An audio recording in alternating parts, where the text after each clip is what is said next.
Hi, this is Paul.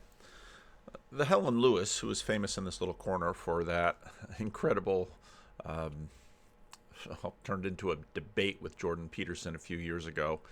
It's even been watched more times than the Kathy Newman interview. I had a podcast, I think, for I don't exactly know how the BBC works, BBC Four. Maybe that's what the four means down there. Had a podcast called The New Gurus that you can find, and she has episodes about different people, and I listened to it. But the one thing that stands out from that whole podcast was a term that she had picked up from someone else called internet poisoning. And most of what makes it into my videos are stuff with sticks in me, and that phrase sticks in me because there are times when I watch enough YouTube or I see enough Twitter, or I'm no longer on Facebook. I've never been on Instagram, um, but you just have to turn the thing off because I feel it colonizing me. I feel levels of tension and distress, and I feel it distorting relationships and distorting perception, and maybe it's always distorting perception, but I only feel it when it gets to a certain state. And I think about that term a lot. Of course, we're always talking to people, and many of us are online a lot. We're online for work, we're online for play, we're online for community, et cetera, et cetera. And so that term internet poisoning just really stuck with me, and I continue to think about it, and especially now that the war has broken out in the Middle East.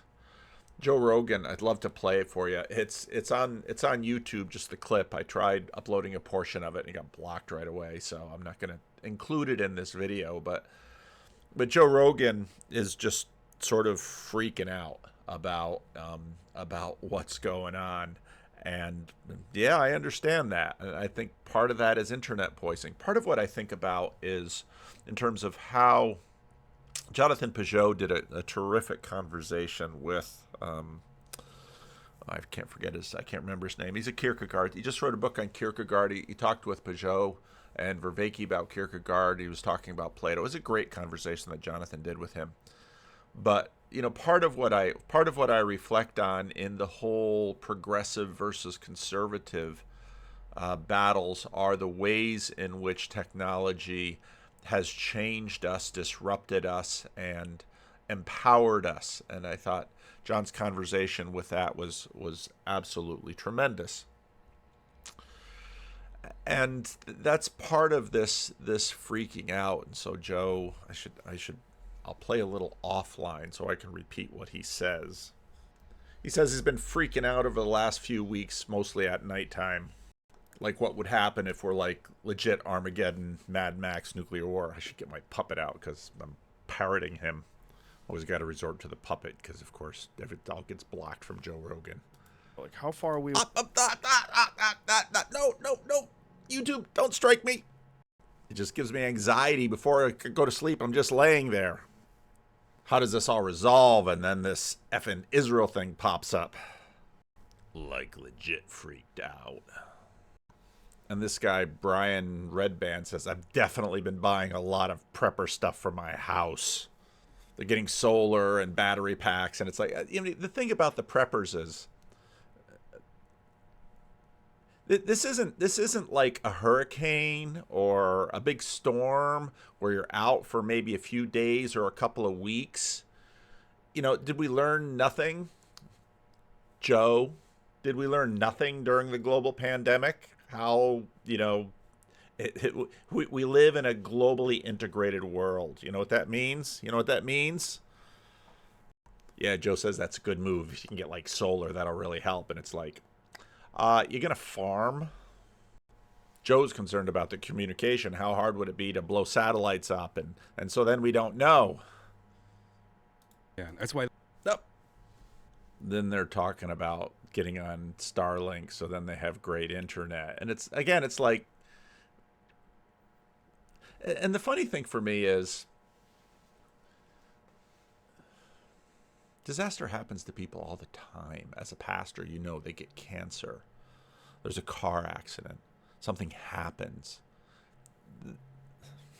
There's a reason apocalyptic is a genre that doesn't go away. And then Joe makes a really good point. He says, remember the day before 9/11? You don't know it's going to go bad until it goes bad. And of course, the Bible talks about that. They were, before the days of Noah, they were eating and drinking, and bang, here comes the flood. This is the nature of our life in this world. Our life in this world is uncertain. You can't nail it down. You cannot establish for yourself your existence. That's part of what it means to be human. You got that, Joe? No, I don't think he's got it. He says, remember the day before 9/11? It was just normal America. Yay, yay. Anything can happen. If anything does happen, how much is the world going to change? Oh, I found my hands. I get my hands in there. How much is the world going to change? Remember the pandemic? Remember 9/11?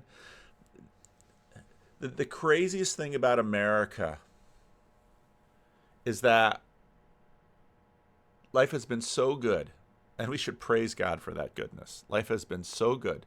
Life has been so stable that we have communicated to ourselves that we are gods on earth and we can secure for ourselves what we want.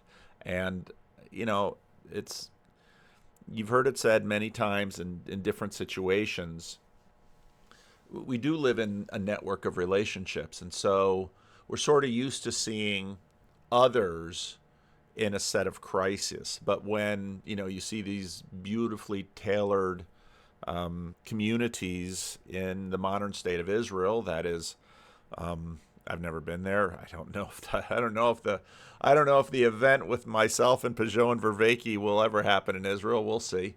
But suddenly, I think at a deep level, there's a sense for a lot of people in the United States, like, wow, nobody ever said it, but you have that when there's a hurricane or a tornado. Though, of course, always, they show the trailer park that the tornado went through and all the Americans who live in a better home. Well, that wouldn't happen in my home. It does. The age of decay takes us all.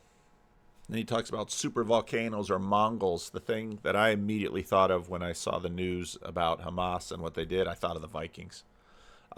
Europe, places in Europe lived in absolute terror of the Vikings. Again, and none of what I'm about to say in any way excuses it, but this is life among humans on planet Earth. And the amazing thing for us is that we have a sense that this is not the way it's supposed to be. And that's an amazing thing that we have that sense. And I think that, for me, is one of the arguments for the existence of God. So Joe says, Nazi Germany, it can happen. Yes. And you know what? It will. Maybe not in your lifetime, maybe not in your neighborhood in your lifetime, but it will come to every neighborhood in someone's lifetime. This is the nature of life in this world. And he says, when I'm alone at night and a little high. That's the thing that freaks me out. So then he's thinking about international superpowers are willing to kill a certain number of people. And I don't think it's a number of people because, of course, what Stalin said, again, watch the movie Wag the Dog.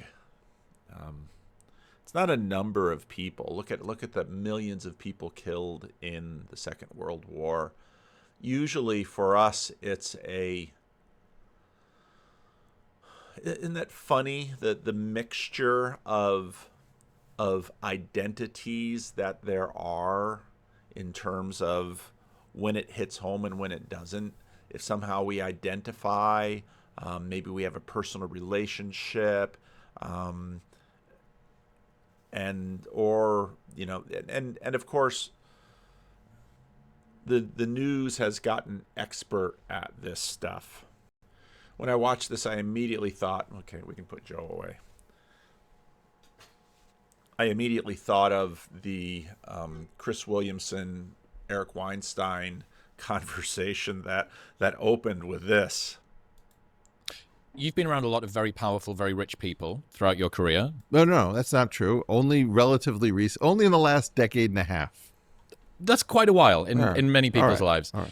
What do you think that most normal people would be surprised to know about the powerful and the rich individuals' worldviews, the way that they hold themselves, what is and isn't true? They feel powerless. That's one of the craziest things is that. See, Joe Rogan feels powerless. He stays awake at night. He might be a little high. He feels powerless, and he and his friends who have all sorts of money and power, they're prepping. And again, there's a lot of biblical material about this, including, the story of the barn builder. Jesus tells this parable about a barn builder, and the barn builder receives a windfall and suddenly has all of this grain, and the servants come and say, "Our barns are full," and build bigger barns. And then the barn builder says, "I'll live out the rest of my life in peace and security." And God says, "Today I'm taking your life. How about that? And your money will go to people who, you know how inheritance money goes, whoosh, and it's gone." Very often you're at a table of people of immeasurable wealth, and they're talking about the rich or the hyper-connected. They don't see themselves in these terms. Why? I think there's different kinds of rich, to be honest. I think that if, for example, you got rich from arms manufacturing, you've been entwined with government your whole life, or if, agriculture, something that's highly regulated, that's extraction, oil and gas. Those people, I think, have always been close to power. A lot of the dream of tech, for example, was we don't need the government. We'll just build stuff in our garages, and if it's cool, it'll take care of itself. And therefore, we'll get a Tesla roof, and then we can just keep playing. Really? Do you really think the world works that way? We're minimally dependent on the traditional ecosystems. So a lot of tech money felt disenfranchised. It didn't know how to play the game. And that was both to its credit and a huge danger. But I think one of the things that I find very interesting is that when people are not rate limited by money, they're rate limited by all sorts of other things. Like they may not want their number to go down. So to go from 6 billion to 4 billion would be a huge blow, even though it doesn't seem to impact normal things. They'd stay awake at night. I've lost $2 billion. I've only got 4 left. What am I going to do? Another thing is that most of them have given up on the retail notion of reality. What's that? Whatever mainstream media, if you have a worldview that allows you to listen to National Public Radio, that then reads the Wall Street Journal and the Times and the New Yorker, whatever that point of view is, most of the very powerful rich people I know have checked out at a level that is astounding. They don't believe that they can afford to depend on normal institutions. How does that show up in their lives? Weird ways. They don't have a regular doctor. They have concierge medicine. Their fire policy comes with a private fire department that will fight for their home, but won't necessarily fight for homes next door unless I didn't know that was a thing. Okay. Yeah. It's not until you travel with some of these people that you realize that there's a secret corridor in the airport or a way of getting onto the plane. There's a lot of infrastructure built for a very small number of people. And for the most part, they can't figure out what to do with the money. And it's my belief is that if you believe that the world is headed towards an apocalypse, you're very unlikely to want to contribute money because that's the only fungible thing you have in an emergency. And so I think that a lot of the sort of apocalyptic thinking of very powerful people is very destructive because they're trying to figure out how to survive a mild apocalypse. Like a 6 months of if I have 6 months of canned goods. Those Tesla solar panels and your canned goods. And I've got 4 ex-Navy SEALs on my property in a shock collars on in a remote location of Montana. can I weather the storm with a few diesel generators? So if it's a very mild apocalypse, maybe they've got 6 months plan. But I think that there's a lot of thinking that you should husband your resources because you don't know what's coming, given that things are going to have to collapse. And I think it's very sad because those are the people who could shore up the system. It's just fascinating. And I think part of the internet poisoning is, Rogan says it in his piece, I don't know what to believe. And it's true, because just turn on YouTube and here it's coming at me, and it's Scott Adams, 2 screens. On one screen, they're hollowing out Gaza. On the other screen, it's just unspeakable. And again, I think, and again, what I'm about to say does in no way excuse or condone, because I want to condemn in the strongest possible terms what these people have done. When you read in the Bible that Haman, the great general of Syria, has a Hebrew slave girl, how do you think he got her? If you read Blood and Thunder, is it Blood and Thunder? It's about the conquest of the Navajo by Hampton Sides. I think that's the guy's name. It was a great book. This is the Navajo, and you look at the slaving and the raiding that. Although of course this raid isn't for. It's not even for wealth. This raid is just pure politics, and you think this is for the Gaza Strip. This is like death by cop, suicide by cop. Rod Dreher retweeted this piece by a guy named Philip Blond. I don't know who he is, but I read it and I found it helpful for me because, truth be told, I'm just drowning in ignorance about this thing. Strategically, what do Hamas hope to achieve? Asking this question is inseparable from asking what does Iran hope to achieve. They both abhor a two-state solution. Neither wants peace in Israel in any form, and both want hegemony. Hamas over the Palestinian people, Iran regionally. The ideation that governs both is key and paramount. Belief is not a secondary factor, it is a prime motivator, and the elimination of Israel as an entity and a functioning state is the goal. There isn't a middle ground here. Ideologically, the destruction of Israel is the aim. In this, the sectarian differences between both can be subsumed. Any further conflict around Sunni-Shia lines, which will surely reemerge as it did over Assad and Syria, can now be resolved by the prime aim, the erasure of Israel. So what do I want? So what do both want? I suspect they both want a long war, to draw all actors into the final solution. That was again in a piece, and I'll just pull up the video. Back. I said top-down solutions. The word solution, I almost want to excise it from the political vocabulary, because politics is a living, ongoing thing. It's a constant renegotiation. It's a constant putting new and fresh energy in to the system. Like you got to paint your house. You got to take care of things. Yeah, it's a living organism, really. Right. And it has a kind of opponent processing aspect to it, where it's like you push it a little harder this way, like order and chaos. So who talks about solutions? Well, it's a technical notion, right? Yeah. It's almost like a mathematical thing.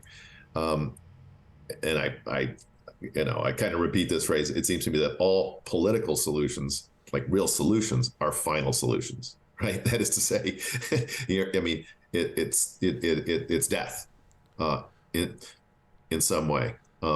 Incidentally, Jonathan, I've been thinking about the 34th canto of the Inferno, which actually begins with the line, it's quoted in Latin, the banners of the king of hell advance, right? So it kind of identifies Satan as the king. And we have this image of Satan, and remember that he's like stuck in the ice. It's all frozen. It's all, none of the condemned can speak to Dante. They're frozen in these things, right? And then you have Satan. And one of the translators has calculated that he's sticking up 1,000 feet from the ice, like Tower of Babel or something like this, right? And in his mouth are, Judas and Cassius and Brutus, and as this same translator John Sinclair mentions, these are the guys who served Satan best. They're the guys who serve. But the revolution needs its own in a way, right? I mean, this rebellious angel falls down and crashes into the earth, so I don't know. It's just it's a very rich image. But it's rich. It's rich in relation to what we're saying, which is. And when he says there in politics there is no solution but the final solution, which is of course, I was listening to Jacob was talking to some other guys in the corner, and Jacob was talking about moving all the people out of Gaza and putting them on these islands that are in the Persian Gulf, and it just reminded me at the beginning of the 20th century they wanted to move all of the Jews out of Europe, and Madagascar was one of the early contenders. Poland was looking seriously at moving all the Jews out of Poland to Madagascar, and of course, life in this world. So what do both want? I suspect they both want a long war to draw all actors into the final solution to the Jewish problem. Hamas wants Israel to come into Gaza, where it will be by no means clear that Israel will win. Indeed, Hamas will fight the IDF to a standstill. Neither Iran nor Hamas care about the Palestinian civilian population in Gaza. Indeed, they are a crucial part of the strategy, projecting victimhood daily on TV screens across the world. They want Israel to bomb and kill women and children as it serves their ends and is their means. A long war in Gaza very quickly becomes globally unpopular, but more important, its function as a means to ignite a broader front against Israel, both on its borders and the West Bank and its domestic Arab population. Iran has been moving to displace Fatah in the West Bank for a long time. Fighting in the Ain el-Hawei refugee camp in Lebanon has seen Fatah officials assassinated by Hezbollah and Iranian-backed elements. Iranian weapons and IED technology are being transferred to the West Bank. In short, the armed Iranian proxies are already in place in the West Bank, fomenting the coming uprising, helpfully accelerated by the coming war in Gaza. It would be foolish to assume that something similar is not taking place domestically in Israel. Again, I don't know. And feel free to comment and debunk and whatever. I'm open to reading it. Iran has created the conditions for advanced multi-front conflict in Israel, and the IDF entering Gaza is the ignition point for such. They judge that the time is right, citing both Afghanistan and Ukraine. They believe that the U.S. no longer has the will to intervene decisively. That whole no longer has the will argument was sort of what Putin had, and it hasn't served him. Highly ideological societies tend to tell you exactly what they will do and why. Recall Putin's long historical essays on Ukraine. In August 2022, interview posted on the Supreme Leader Ali Khamenei's website, the head of the IRGC, Hossein Salami, spoke quite explicitly. He wrote, "The outcome of the battle will determine when the struggle is on the ground, and the brave and experienced people of Hezbollah and Palestine will move on the ground in a single military formation.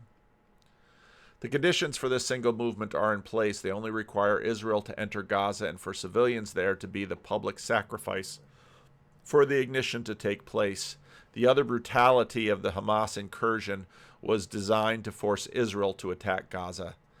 This is the ultimate strategy at play. It serves the interest of Hamas, who will hope to rule any Palestinian state that emerges from the conflagration, to serve Iran, who will then attain its arc of influence and regional hegemony, but most importantly, it will eliminate Israel.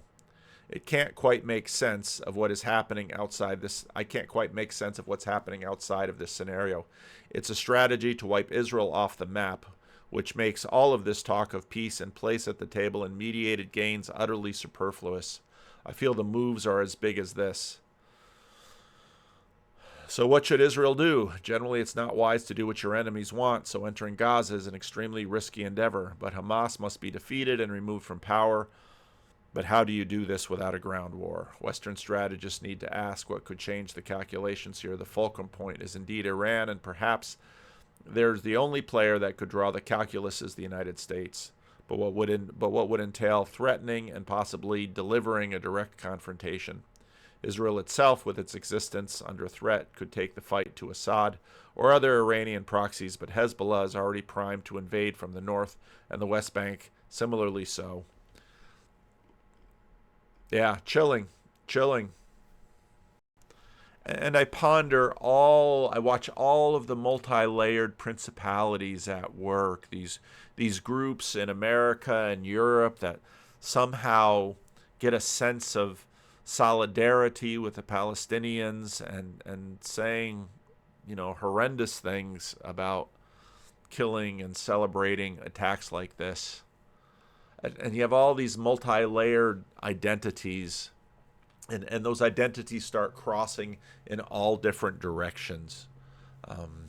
But then, this would have been different 5 years ago when I knew some Jews back from New Jersey when I was a kid and working in a lumber yard. And I remember Leon Chase was an old carpenter, an old Jewish carpenter, had come into the lumber yard, and he had been in a Nazi camp, and he still had the tattoo of his number right on his arm. I remember seeing that as a young adult and a college student working there at the lumber yard, and just thinking, wow. And he'd tell stories about working in those camps.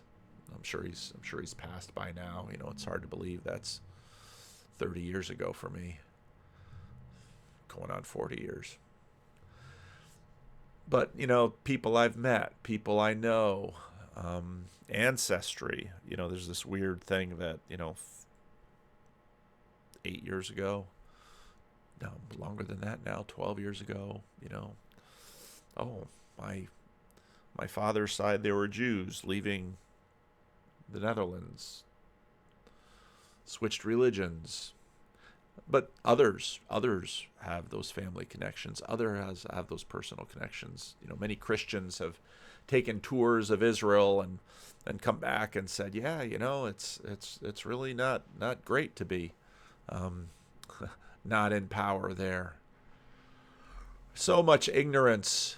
I watched some Al Jazeera today. They had some Start Here videos, which I'm sure are propaganda as much as anything. And just one about the Al-Aqsa Mosque, and talking about it's a detonator, and just realizing, what an American in secularism makes. You listen to the new atheist. Well, religion's going away, and it's like, I don't think it's going away. It's taken very seriously, and in fact, it seems that Jerusalem is drawing to itself people that take her more and more seriously all the time. And so I couldn't, as I watched this, I'm not going to play the Al Jazeera thing because I don't want to have to deal with YouTube blocking and all that stuff too. But the end of that one piece I'll put the links below. Part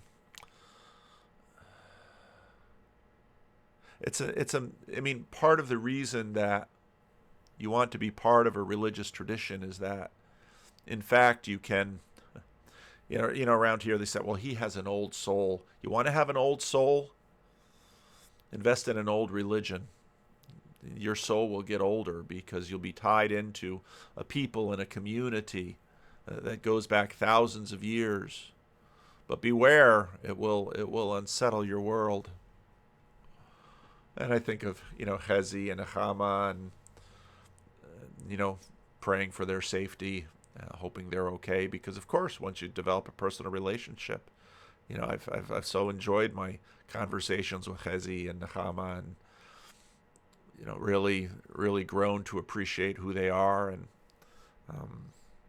yeah, I pray for peace, but I fear that very large forces have found sort of a, I mean, it seemed, again, I'm full of ignorance, so, you know, Israel practiced a containment strategy for Gaza, and obviously that containment strategy was destroyed.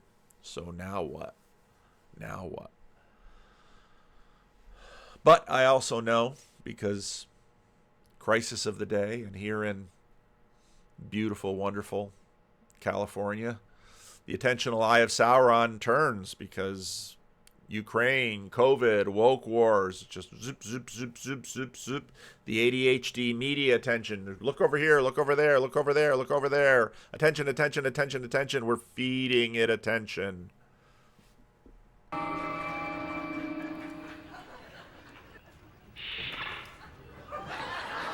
The internet has afforded a space where the relationship between attention and power has been increased, by thousands of times.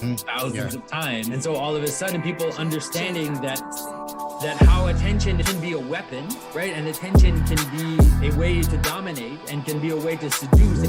Now you have 100,000 people, 100,000 people under you that can act as your body. That how attention can be a weapon, right? And attention can be a way to dominate and can be a way to seduce. Now you have 100,000 people, 100,000 people under you that can act as your body. What you're talking about. Yeah, and the internet is like a monster. The internet is a being that lives through attention. The internet is like a monster. The internet requires our attention to exist. Like the internet is like a monster. The internet is a being. Put it away, Bones. How many times? That's from Friday Morning Nameless. Prosperity Gospel on the Enterprise. Soon we'll lose interest if it doesn't expand.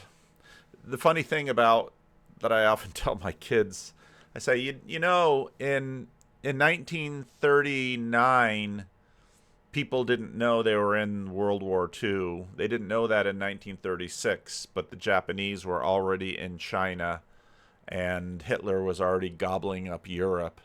And it's not until you're in it neck deep that you know you're in it. So we could already be in it, and yeah, we don't know it yet. We don't know it. Noticed on, the Al Jazeera piece, what does real peace actually look like for everyone? Well, now we're at the religious level, and Grim was working on yesterday's video, and what he said just really struck me. When I made the video before, I mean, there's a ton of existentialism in here, and Cooper's going to talk about that, because that's where this goes in the 20th century. It goes into existentialism, because okay, if we've sort of thrown out the mythological symbolic language, and we no longer take that seriously, and the history of the physical Jesus doesn't really matter that much. Just his words, just the impact of the kerugma, of the preaching, of the proclamation of. Now, kerugma is one hell of a word. When you read Karl Barth, you just have this sense of moments of transformation that come upon you at the, it's very existential. That line right there, honestly, ladies and gentlemen, is where the text from the thumbnail comes from. What does it take to? Now he had AI make for him lungs of clay, and I was a little disturbed that the title of the video was not lungs of KLAY, Grizz. That was such an obvious word play that you're a wordplay genius, Grizz. You missed that one. The move, preaching of the proclamation of the. When you read Karl Barth, you just have this sense of moments of transformation that come upon you at the, it's very. And let's think about those for a moment. like I sit here in the pretty disastrous routine of my life, right? And I think, what would it take? What sort of external event or shift in context would it take to move me out of the routine I'm in and into a new form of behavior? And what's amazing is that, of course, is global. It's the principalities. What would move the principalities out of this road that they're on that leads to destruction, and nobody can seem to find a way out? Again, the fact that we got out of the 20th century without a nuclear exchange between the United States and the Soviet Union. People say, I don't believe in a miracle. It's pretty darn close, boys and girls. It's pretty darn close. And so what would bring you peace? But it's also the same for an individual, because we're always living in these two poles. We're always stuck there in the middle. And things immediately next. Would it take to move me out of the routine I'm in and into a new form of behavior? And things immediately come to mind, like a new life, like my morality attaches its responsibility to, like, to maintain the integrity of my character. Certain, like, like a cat. When a new cat shows up meowing outside, that changes my life, because in order to maintain my not even my logoic, right, but the integrity of my sense of self, certain contexts and situations would demand a response and a shift, and those things. And that's just such a, Grizz seeing the tension there, because a transformation is not a substitution. A transformation is a rebirth. And again, all of the language, I put the, of course, I'm quoting Jesus, that which would bring you peace, Jesus lamenting over Jerusalem. As he's coming down in the triumphal entry, he'll be hailed as king, and then he will be crucified as a slave and a criminal. This is how this world is.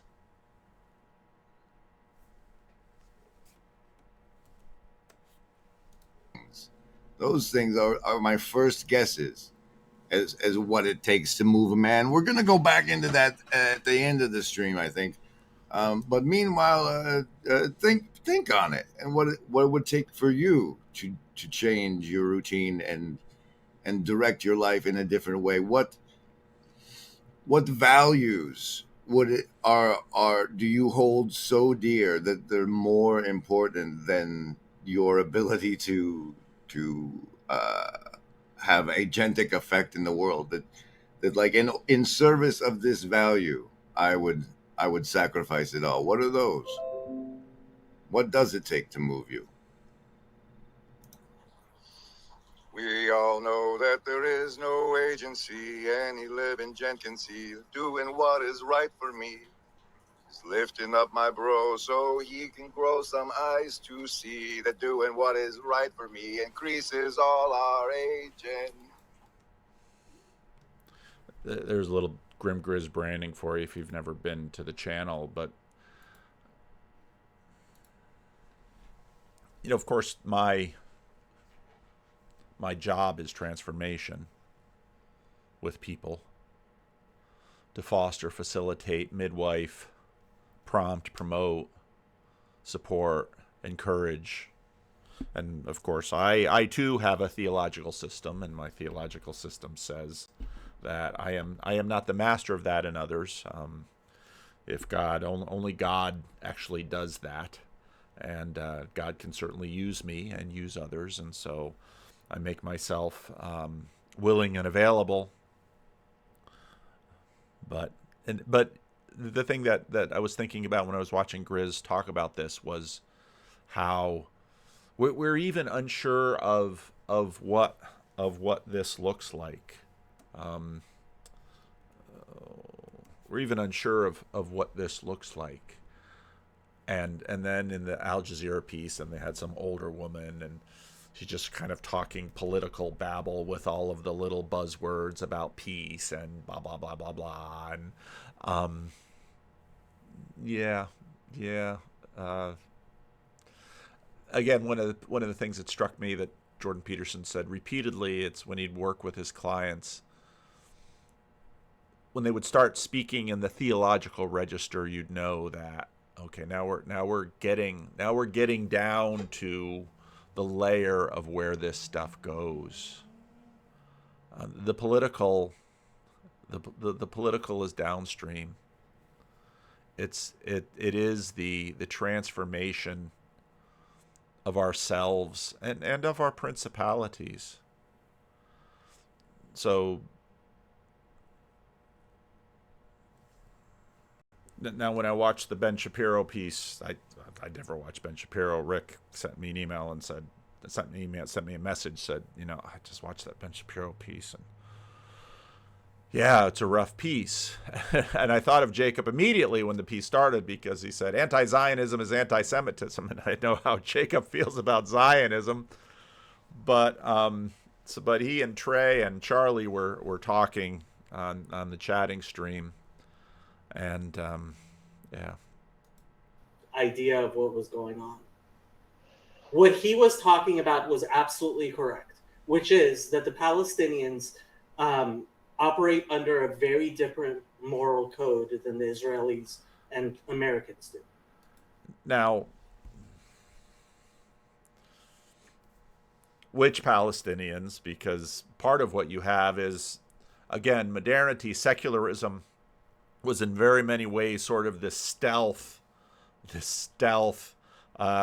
Christianizing force in the world that brought a fair amount of peace, because it sort of, you take the United Nations Declaration of Human Rights and you scratch it a little bit, and you see mid-century mainline Protestantism, and those standards went around the world and were colonized around the world by the United Nations, and debate all kinds of things about the United Nations and that, but that's what was under them. And what Jacob starts arguing here is that, again, this gets back into the labels things, Palestinians, yada, yada, yada, but the people who did such things against Israel are working under a different set of values. And Grizz talks, humans are amazing because human beings can work on so many different value systems and do such starkly different things. Which is absolutely true. And that was his point. Trey, right. Did you see Yes. the videos of Shani Luke being her dead naked body being paraded through the streets as people yelled Allahu Akbar? Did you see that video? No, I did not. Are you surprised that something like that happened?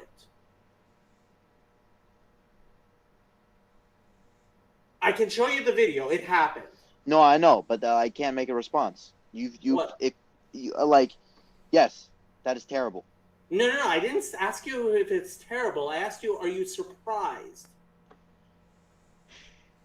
No, I'm not surprised. Why are you not surprised?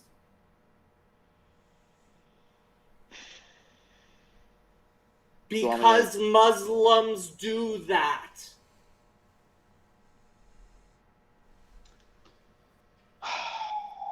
Would you be surprised if something like that happened in Tel Aviv? Yes, you would be. Okay.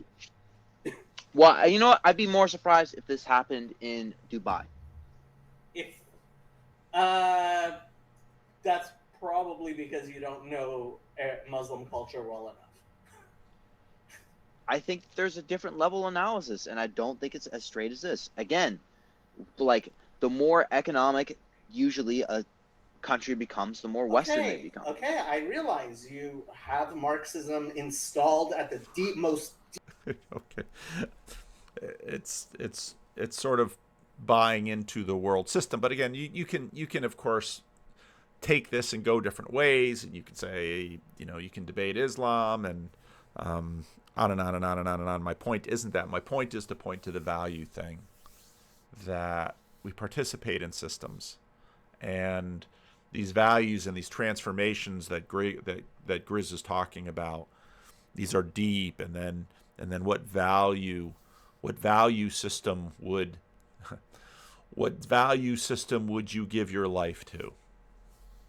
What's the value system would be worth a life? Now, obviously, the men who drove the planes into the trade centers on 9/11 had a value system that they gave their life to, and they felt it was worth their lives.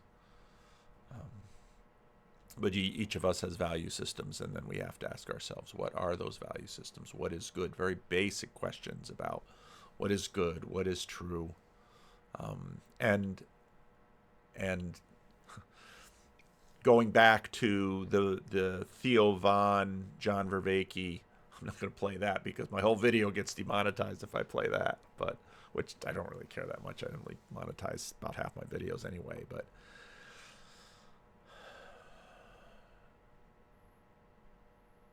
what would you die for?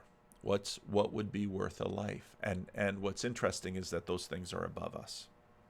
That those things that we say, okay, I have my little, even Americans. If I should probably play the video that I played, that I preached about selling sunset, because Americans have sort of this altruistic hedonism that we like to promote, and we have this idea that happiness is most important, and what's most important in life is happiness, and sort of the atheism sort of instills that in us, that what all that really matters is sort of right here. But then when events like this happen, we are drawn to deeper conversations about values and what is worth dying for, and if it's worth dying for, then what is worth living for? Because actually living for something is harder than dying for something, because death comes in an instant, but life is a series of choices again and again and again and again. Luke's been just chatting on Grail Country in the mornings, and the timing works for me because I can usually sort of hop on and hop in and see my friends and play with my friends a little bit on the internet. And meet Max. Got a chance to meet Max for the first time. He's an Orthodox missionary in Sierra Leone and works for John Beer's organization. John was on the channel not too long ago. But Sam said some interesting things about Islam and sort of the debate that's been going on in America and on screen. But for me this just always ends in prayer, because we find ourselves out of our depth. Part of what all of the debate on the internet presumes is that we can sort of be God over all the world and judge. Now, we always have to make judgments. And life forces judgments upon us. It's actually a theme in this video, in this stream. But in many ways, it just ends in prayer for me, because do I want the killing to stop? Yes. Do I want peaceful, good lives for Israelis and Palestinians? Yes. How can the world get there? I don't know. Do I even know what that looks like? Probably not. Do I have images and pictures? Yeah. But then again, I look at the most beautiful.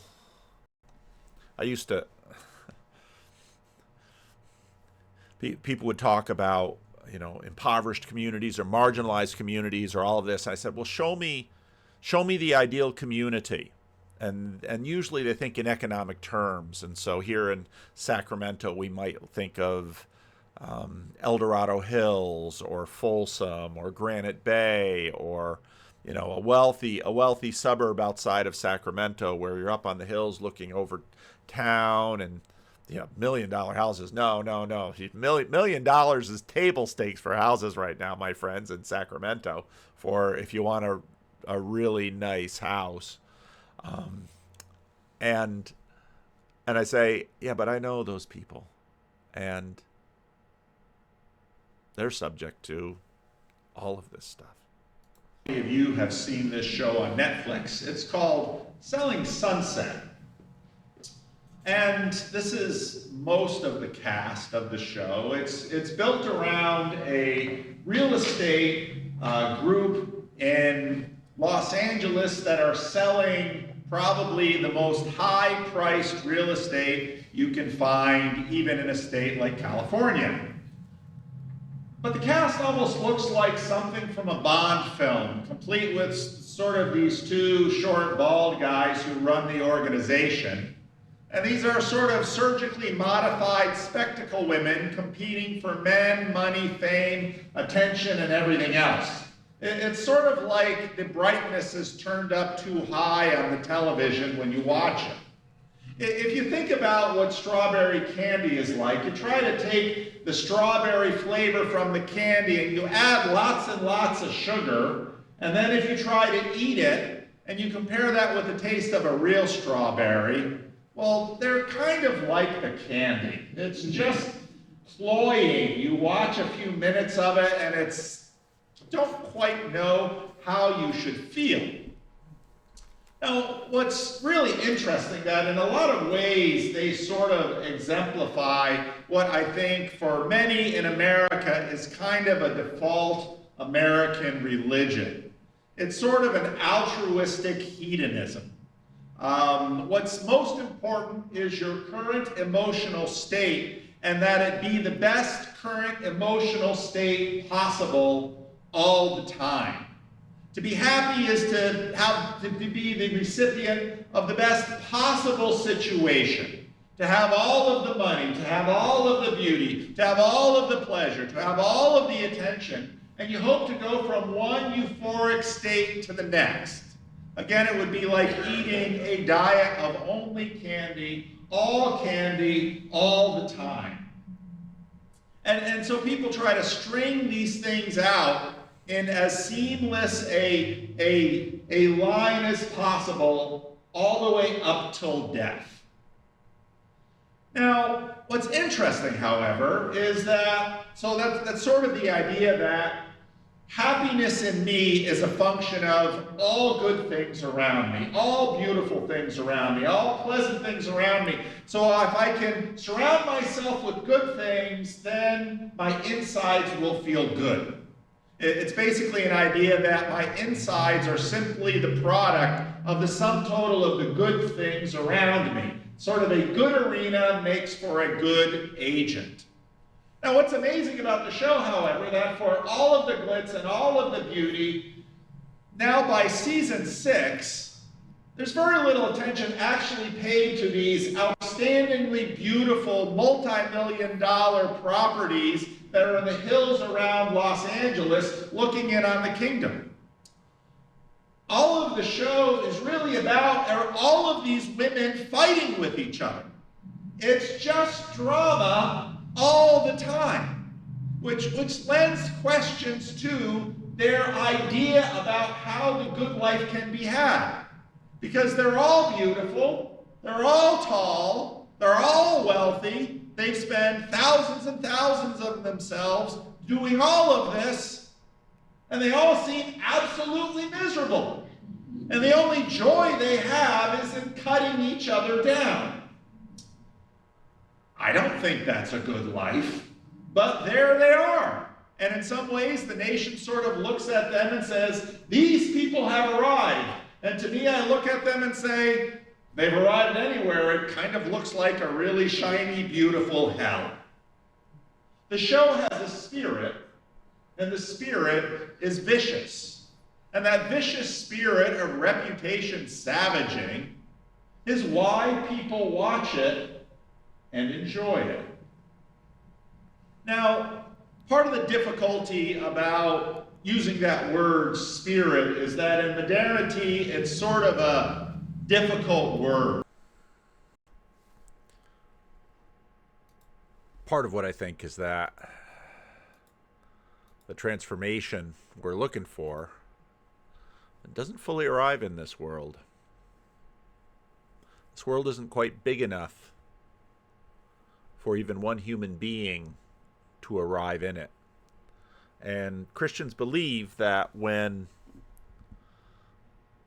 the one human being who had it, we killed him. We couldn't stand the sight of it.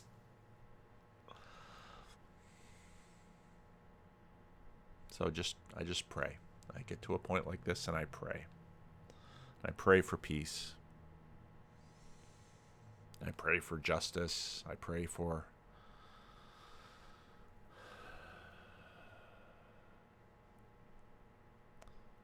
I pray. That's where I'll end it. Leave a comment.